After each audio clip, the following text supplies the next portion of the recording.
Membayar pajak sering dirasakan warga negara sebagai keterpaksaan. Karena itu, tidak sedikit yang menghindari pajak. Bahkan ada yang melarikan uangnya ke luar negeri supaya terbebas dari kewajiban pajak. Padahal, uang pajak sebetulnya akan kembali ke warga negara itu sendiri, berupa pembangunan, pelayanan, dan lain-lain. Jika pembangunan dibutuhkan untuk warga negara itu sendiri, sementara dana untuk membangun mau tidak mau harus berasal dari rakyat, bagaimana caranya? Banyak cara pastinya. Video ini akan menceritakan salah satunya. Tahukah Anda bahwa Amerika memiliki jalan bebas hambatan sepanjang 45.000 km?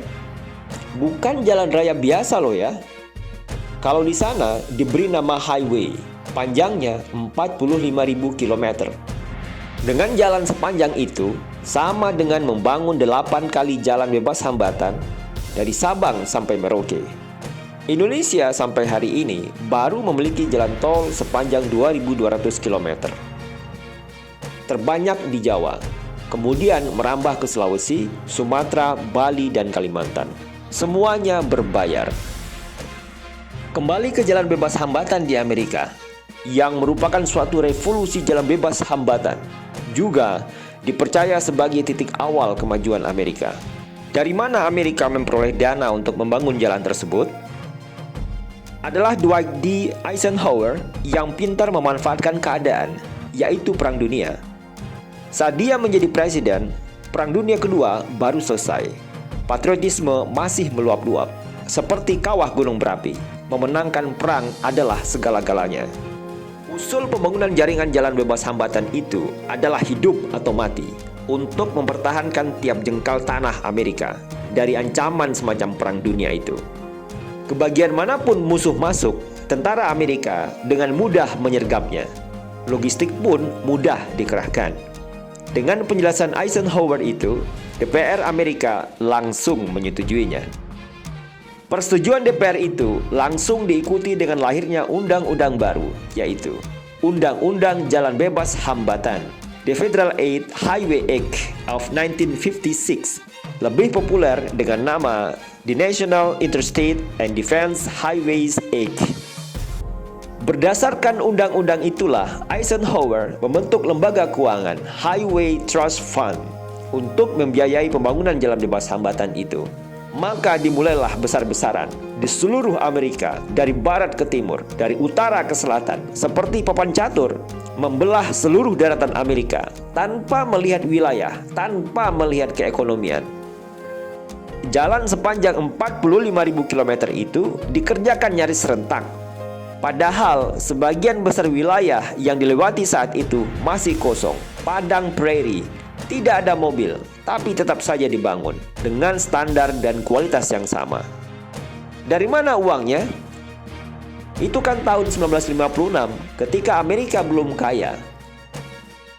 Uangnya dari Highway Trust Fund tadi. Jadi, undang-undang tadi mengizinkan pemerintah untuk menaikkan harga BBM. Nilai kenaikan itu masuk ke Highway Trust Fund. Semuanya untuk membangun highway tersebut. Berkat highway itulah budaya komuter di Amerika terbentuk. Jalur kereta api kehilangan angin. Mobilitas dengan mobil menjadi dominan. Kota-kota berubah. Yang dulu tumbuh berkat munculnya stasiun kereta api, pelan-pelan redup. Kota-kota baru pun muncul di setiap kawasan yang dekat dengan interchange highway. Sistem highway di Amerika ini bukan main nyamannya, pasti kecanduan melaluinya. Apalagi kalau mencoba terowongan Eisenhower, terowongan terpanjang di dunia, sepanjang 100 km, menembus kawah pegunungan Rocky Mountain, melewati garis patahan benua yang sangat kritikal. Enaknya lagi, tidak perlu bayar tol. Ini bedanya dengan Cina, yang semua highway-nya berupa jalan tol. Di Amerika itu, dari sekitar 45.000 km highway itu, hanya 1.000 km saja yang tol. Di beberapa ruasnya saja, yang dibangun belakangan.